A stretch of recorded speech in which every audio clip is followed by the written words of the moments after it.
सिद्धेभ्यः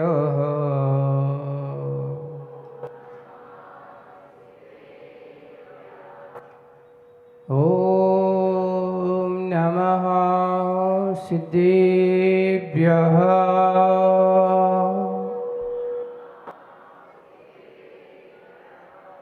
नमो अरिहन्ताणं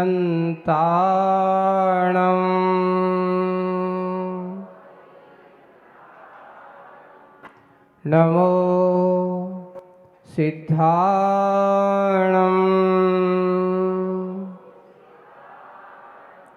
नमो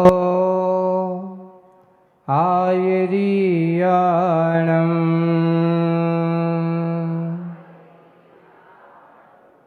नमो वज्झायाणं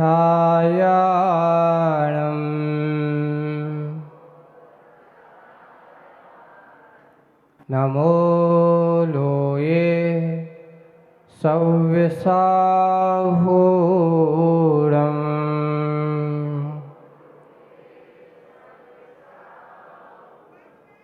बोलिए पंच परमेश्वरी भगवंतों की शासनिक भगवान महावीर स्वामी की देवादिदेव 1008 श्री श्रेयांसनाथ भगवान की परम पूज्य आचार्य गुरुवर श्री विद्यासागर जी महाराज की आचार्य श्री समय सागर जी महाराज की 3 कम 9 करोड़ मुनि राजों की पूज्य मुनि से अजित सागर जी महाराज की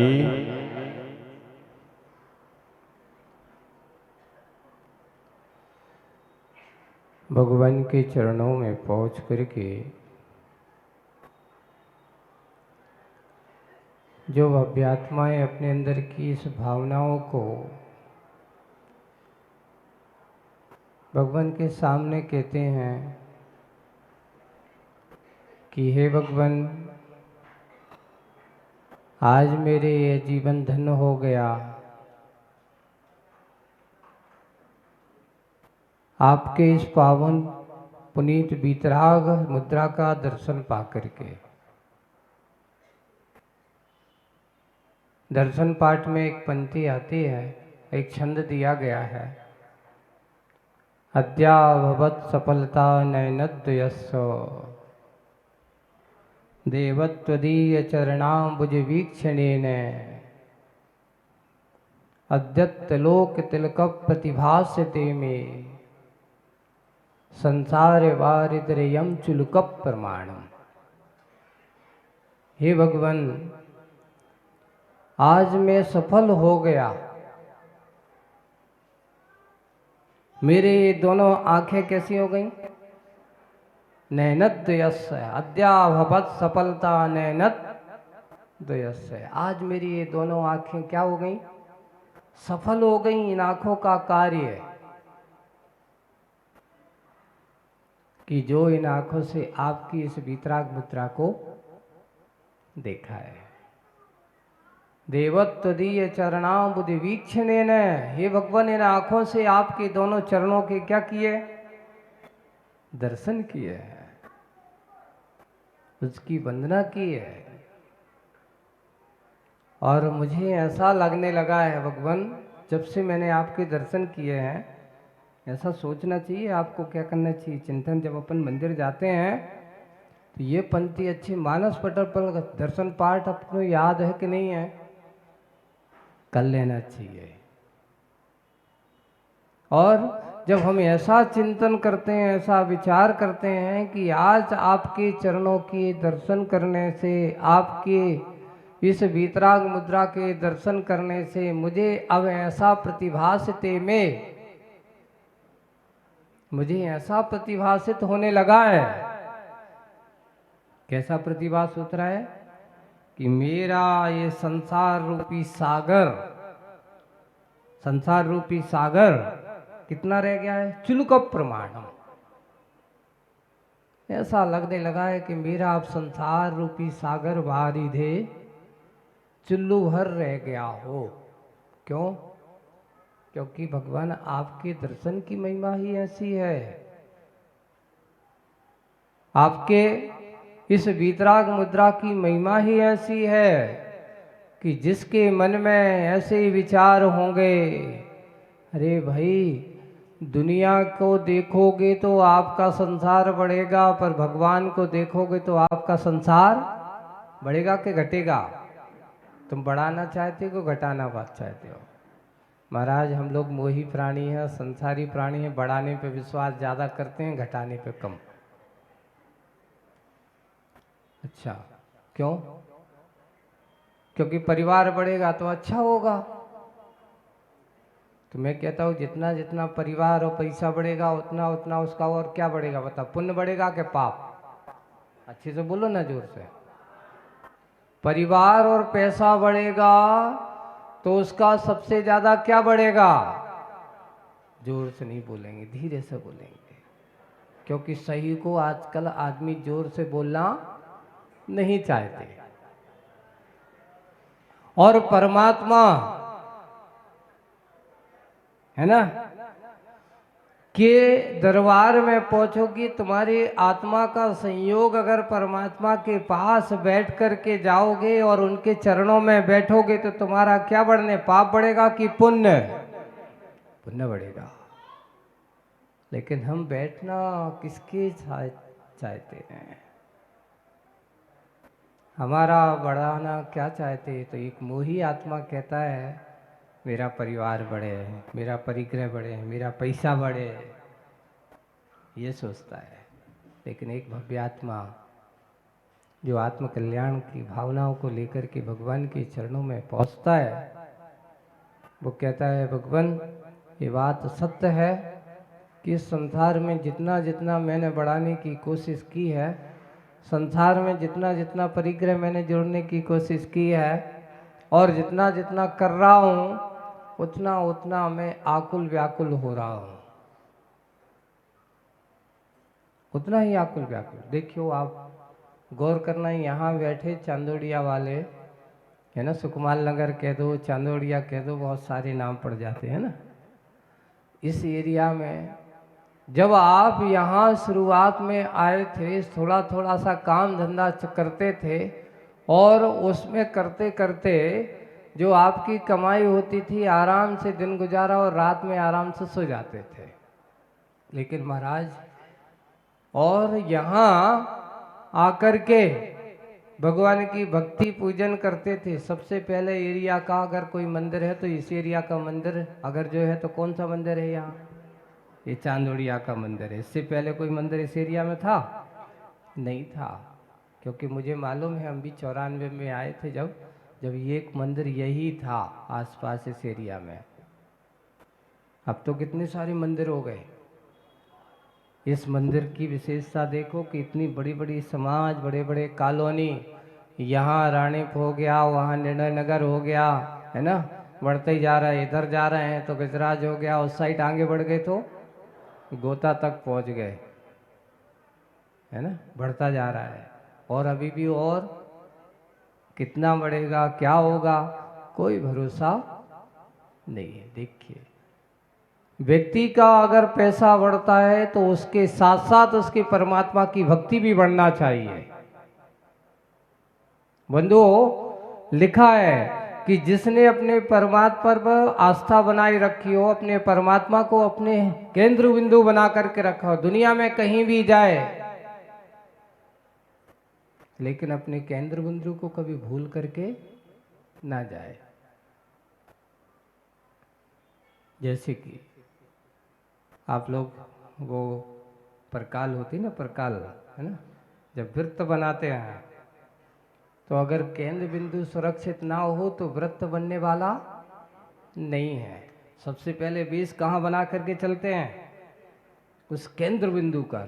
और जब हम चारों तरफ घुमाते हैं, जितना बड़ा बनाना चाहते हैं उतना बड़ा बन सकता है। पहले सेंटर लाइन पक्की होना चाहिए। आपकी सेंट्रल लाइन अगर कोई है, हमसे पूछा गया कि संसार में इस आत्मा को अगर सबसे बड़ा कोई शरणभूत है तो वो कौन है?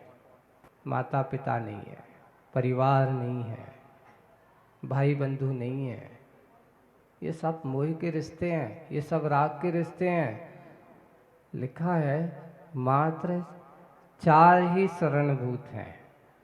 वो कौन है? अरहंते शरणम पवज्जामि, सिद्धे शरणम पवज्जामि, साहू शरणम पवज्जामि, केवली पन्नतो धम्मम शरणम।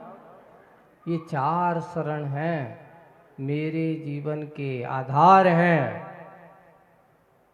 बाकी सारे के सारे लोग संसार में सब अपने अपने स्वार्थ के साथी हैं, सब देखे रहते अब जे जाएं तो हमारा काम हो जाए। क्यों? कहने को तो ये होता है महाराज, हम तो कहते नहीं जे रहेंगे, और जैसे ही वे जाते हैं उनसे पूछो भाई अब संपत्ति को क्या करना है? क्या करना है? हमारे बाप की है सो हमारी है। अरे मान लो अगर पिता चाहता कि भाई ये संपत्ति को मैं दान करना चाहता हूँ, भगवान के चरणों में लगाना चाहते, तो बेटा कहता है ऐसे कैसे होगा, आपने हमारे लिए तो कुछ छोड़ो ही नहीं है।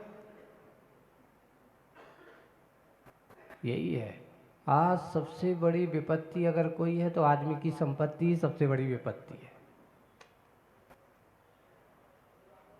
और जिनके पास बाह्य संपत्ति ना हो करके देखो, हमसे पूछा जाए कि आपकी संपत्ति क्या है, तो आपकी संपत्ति और हमारी संपत्ति में जमीन आसमान का अंतर है। क्योंकि आपकी संपत्ति बाहर धरती पे दिखाई देती है, और मुनिराजों से पूछा जाए कि भाई आपके पास संपत्ति क्या है, तो हमारे पास जो संपत्ति है वो आपके पास नहीं है, जो हमारे पास है वो आपके पास नहीं है, जो आपके पास है वो मेरे पास नहीं है। क्यों? क्योंकि दोनों संपत्ति एक दूसरे के विरुद्ध है। लेकिन आप लोगों का पुण्य है, बाहरी संपत्ति में रह कर के भी आत्मिक संपत्ति को प्राप्त करने का अवसर अगर कहीं मिलता है तो इन जिनायतनों से ही मिला करता है। सच्चे देव शास्त्र के चरणों में बैठ कर के ही मिला करता है। दुनिया से जब आदमी हार जाता है तो कहता है दुनिया से मैं हारा, अब आया तेरे द्वार, और यहां से जो मैं हारा तो जाऊंगा कहां सरकार। ऐसा आप लोग भजन तो गा लेते हो, पर मन से गाते हो कि ऊपर ऊपर से शब्दों से ही गाते हो? कि जब दुनिया से हार जाते हैं तो भगवान आपकी छत्र छाया, गुरु आपकी छत्र छाया ही मेरे लिए शरण होती है। वो चरण ही मेरे लिए शांति के सहारे बनते हैं। और यहाँ बैठ करके मैं जो प्राप्त करता हूँ वो दुनिया में किसी के पास भी जाओ वहाँ मुझे वह प्राप्त नहीं होता। इसलिए हमें किस ओर, किसकी ओर और कैसे कहाँ कदम बढ़ाना चाहिए, तो बंधु केंद्र बिंदु मत भूलना। हमारे आस्था के केंद्र अगर कोई है तो सच्चे देव शास्त्र और गुरु। अगर इनको छोड़ करके आप अपना विस्तार करोगे तो टेढ़ा मेढ़ा होगा। जैसे आप परकाल को उठा करके अब पित्र बनाओ, वो आपका सही बनने वाला नहीं होगा। इसलिए हम आधार मजबूत होना चाहिए। भगवान आज मेरा संसार ऐसा लगने लगा है, आज मुझे ऐसा प्रतिभासित होने लगा है, ऐसी भावना भाव, ऐसी मंगल विचारधारा हमारी होना चाहिए कि मेरा संसार ऐसा लग रहा है जैसे चुल्लू भर रहेगा। एक दिन जैसा महसूस करो। संसार के बारे में लिखा है कि इसकी ओर छोर कहाँ है, कैसा है, किस रूप में, कुछ पता नहीं है। आपसे हम पूछते हैं कि ये बताओ आपका अंगली भव में आपका क्या रूप था, हमें पता नहीं है। लेकिन आने वाला भविष्य हमारा कैसा होगा, तो हमारे आचार्य भगवान कहते हैं और भगवान की वाणी कहती है कि वर्तमान का भाव ही भगवान के, वर्तमान के भाव ही तेरे भविष्य के निर्माण के कारण हो सकते हैं। तो हमने किसका निर्माण किया, किसको हमने पाने का प्रयास किया? भक्ति के साथ सोचना, भोगों के साथ मत सोचना। भक्त बनकर के देखना। जिस दिन तुम भगवान के सामने ऐसी विचारधारा जाकर के सोचोगे कि भगवान मेरा जीवन तो सफल हो गया, मैं धन्य हो गया, आज आपके दर्शन पाकर के गदगद हो गया। हम लोग अभी एरिया पद भक्ति उसमें आनंद भक्ति का है, एक स्वरूप में आया है, उस पर लिखा है जब भगवान के सामने वह भक्ति करता है तो वाणी गदगद यन बपू पुलकयन नेतद्रयम श्रावयन। हे भगवान, वो ऐसा गदगद हो जाता है, भक्ति से अपने आप को आमोद प्रमोद से युक्त हो जाता है। वाणी गदगद, ऐसे शब्द बोल नहीं पा रहा है, प्रसन्नता है, अति है। जैसे कि आप बहुत दिन से किसी से मिलना चाहते हो और जैसे ही वो आपको मिल जाता है ना, भावना रखना चाहते हो कि मुझे ऐसा हो जाए, ऐसा हो जाए, और अचानक आपको उसके बारे में वो सामने चीज वो मिल जाए तो सबसे पहले आपकी आंखों से क्या आ जाते हैं? आंसू आ जाते हैं। प्रसन्न हो जाता है कि मेरी भावनाएं क्या हो गई, कितने दिन से मिल रहा था, मिलना चाह रहा था, और वो आज मुझे मिल रहा है। एक व्यक्ति था, हम लोग शिखर जी में थे उस समय, 2016 की बात है, और वो आया, आकर के कहता है महाराज मैं शिखर जी तीसरी बार आ चुका हूँ। कितनी बार आ चुका हूँ? शिखर जी एक बार नहीं, कितनी बार आ चुका हूँ, लेकिन तीसरी बार आकर के भी मैं आज तक शिखर जी की वंदना नहीं कर पाया। मैंने कि क्यों, क्या बात है? पता नहीं, ना जाने कैसे कैसे कर्म का उदय आता है। यहाँ आता हूँ और आकर के कहीं बुखार आ जाएगा, कहीं तबीयत खराब हो जाएगी, या कुछ ऐसा हो जाएगा कि यहाँ से लौट के मैं खाली हाथ चला जाता हूँ। अब क्या करना है? बोले आप, मैंने सोचा है भगवान आप कल वंदना को जाओगे? बोले कि जाना तो है, चलना है। बोले कि मैं आपके, हो सकता है आपकी कृपा से मेरी वंदना। देखिए उसको कितनी ललक है, कितना तरस रहा है कि 3 बार आया हूं पर शिखर जी की चरण पहाड़ की वंदना नहीं कर पाया हूं। ऐसा नहीं कि कई वृद्धता के कारण से, लेकिन कहीं ना कहीं कोई बीमारी, किसी प्रकार का ऐसा आफत आ जाती है और वह नहीं कर पाता है। और संयोग देखिए, उससे कहा कि कल जाऊंगा सुबह में। हम लोग तो सुबह सुबह जाते हैं और आप लोग रात में 2:30 बजे चढ़ जाते हो, कोई 2 बजे चढ़ जाता है, कोई 1 बजे चढ़ जाता है, कुछ लोग तो सोते ही नहीं, चलते ही चले जाते हैं, 2:30 बजे जाते हैं। ऐसा होता है। आखिरकार उसका कर्म का संयोग ऐसा क्षेपसम को प्राप्त हुआ